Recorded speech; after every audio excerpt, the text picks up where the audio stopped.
আসছে পরবর্তী খবরে। মালদার মানিকচকের গোপালপুরে ত্রাণ দিলেন মন্ত্রী ফিরহাদ হাকিম। মুখ্যমন্ত্রীর সঙ্গে ফোনে কথাও বলেন তিনি এবং দুর্গতদের পাশে থাকার বার্তা দিয়েছেন মুখ্যমন্ত্রী। একদিকে তার পাশাপাশি যে ছবি আপনারা দেখতে পাচ্ছেন, মালদায় গিয়ে আজ মন্ত্রী ফিরহাদ হাকিম তিনি ত্রাণ দেন। বন্যা দুর্গতদের সঙ্গে কথা বলেছেন মন্ত্রী ফিরহাদ হাকিম। তার পাশাপাশি মুখ্যমন্ত্রী মমতা বন্দ্যোপাধ্যায়ের সঙ্গেও ফোনে কথা বলেছেন তিনি এবং সে বিষয়ে জানিয়েছেন তিনি।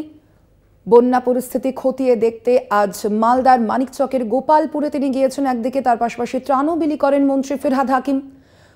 বন্যা দুর্গতদের সঙ্গে কথাও বলেছেন তিনি।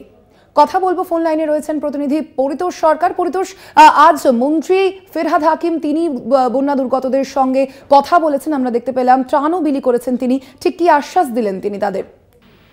একদমই স্বর্ণালী, তোমাকে বলে রাখি, মালদার মানিকচকের বিস্তীর্ণ এলাকা বন্যা প্লাবিত রয়েছে। সেই প্লাবিত এলাকা পরিদর্শন করতে রাজ্যের মন্ত্রী, কলকাতার মেয়র ফিরহাদ হাকিম আসেন।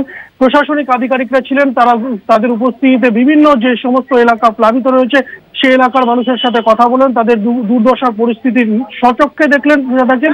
পাশাপাশি কথা বলে তাদের সাথে যেটাই তিনি জানালেন, এই সমস্ত পরিস্থিতিতে রাজ্য সরকার, রাজ্যের মুখ্যমন্ত্রী বন্যা দুর্গতদের পাশে রয়েছে। ত্রাণ থেকে শুরু করে পুনর্বাসন সমস্ত ক্ষেত্রে প্রশাসন সব রকম ভাবে ব্যবস্থা নিচ্ছে।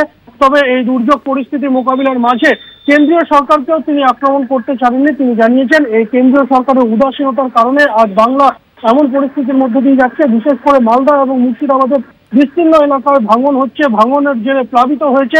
কেবলমাত্র কেন্দ্রীয় সরকারের উদাসীনতা এবং বঞ্চিত করে রাখার যে একটা চেষ্টা, তার কারণে এমন পরিস্থিতি।